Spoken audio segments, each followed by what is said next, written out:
ఇచ్చిన శ్యామకి వందనాలు, మీ అందరికీ వందనాలు. ఇప్పుడు నేను చెప్పబోయే మాట 7వ మాట. దేవుడు వందనాలు. తండ్రి, నీ చేతికి నా ఆత్మను అప్పగించుచున్నాను.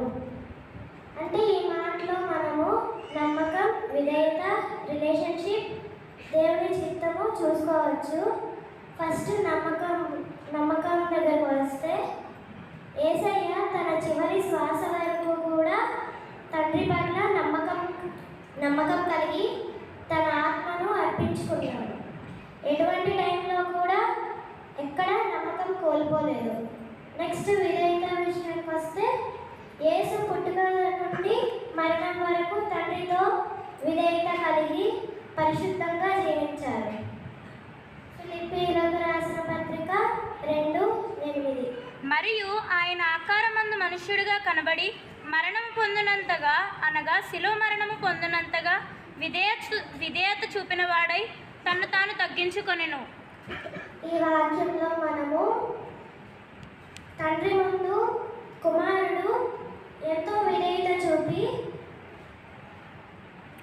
తన్ను తాను తగ్గించుకున్నాడని మనం చూడొచ్చు.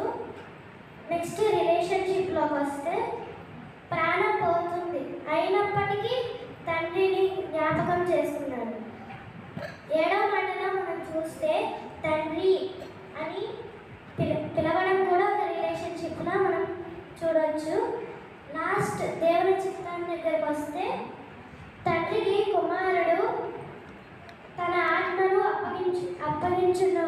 అప్పగించుతున్నప్పుడు నీ చిత్తానుసారంగానే జరగాలి అని అనుకుని తన చివరి శ్వాస వదిలి మరణించారు. సో కుమారులాగా మనం కూడా దేవుని పట్ల నమ్మకం, విధేయత కలిగి ఉండాలి. ఆయన చిత్తానుసారంగా నడుచుకోవాలి. ఈ చిన్న మాటలు దేవుని